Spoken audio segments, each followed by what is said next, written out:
మన ఏమైతే ఒకటే, మనం సొల్యూషన్స్ చూస్తున్నాము, అవతలవాడి ఆటలు సాగనివ్వకుండా చూడడం ఎట్లనే చూస్తున్నాం. నాట్ ఇవన్నీ బట్టి మనం పరీక్షలు రాయడానికి కాదు. అల్టిమేట్ ఇది వచ్చి మనం ఎంత గట్టిగా డిఫెండ్ చేసినాం, ఎంత గట్టిగా నిలబడినాం అనేది మెయిన్. మనం ఎట్లయితే ఇక్కడ డిస్కస్ చేసుకుంటామో మీరు కిందికి వెళ్ళి వాళ్ళు కూడా అది ఎక్కించాలి బాగా. కాదేమో రూల్ కాదేమో మనకెందుకని వెనక్కు తగ్గేవాడైతే వద్దు మనకు.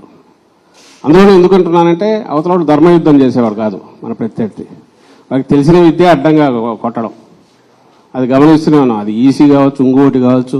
వాళ్ళు ఒకసారి అనుకుంటే ఎట్లా కొడుతూ పోతుంటారు అనేది వాళ్ళ మనం కంటిన్యూస్ ఫేస్ చేస్తున్నాం. మాకంటే ఫీల్డ్లో మీరు ఎక్కువ ఫేస్ చేస్తుంటారు కాబట్టి దయచేసి ప్రతిదీ మా టార్గెట్ మనది ఇది అనేది దృష్టిలో పెట్టుకొని దానికి తగినట్టు తెలుసుకోండి.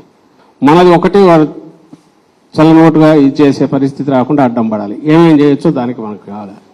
ఇదే మనకు అంతే తప్ప రూల్ ఎట్లుంది కాబట్టి దాని ప్రకారం మనం పోదాం అనడానికి మనం కూర్చోాలి. సో కన్వీనియంట్ మనకు అనుకూలంగా అవతలోడు ఆటలు సాకుండా చేసేట్టు ఆ రూల్ని ఎట్లా ఇది చేసుకోవాలి, అవసరమైతే దాని వరకు ఎంతవరకు ఫైట్ చేయాలి అనేది మనం నేర్చుకుందాం. సో ఇదంతా కలెక్టివ్గా మనందరం కలిసి ఒక మనకు ఏదైతే టార్గెట్ ఉందో దాన్ని రీచ్ అయ్యేట్టు కంఫర్టబుల్గా బ్రహ్మాండంగా వస్తున్న దాంట్లో డౌట్ లేదు. అయితే వాళ్ళ ఆటలు సాగనివ్వకుండా ఎట్లా చేయాలనేది మనం చేసేది మన టార్గెట్ అది.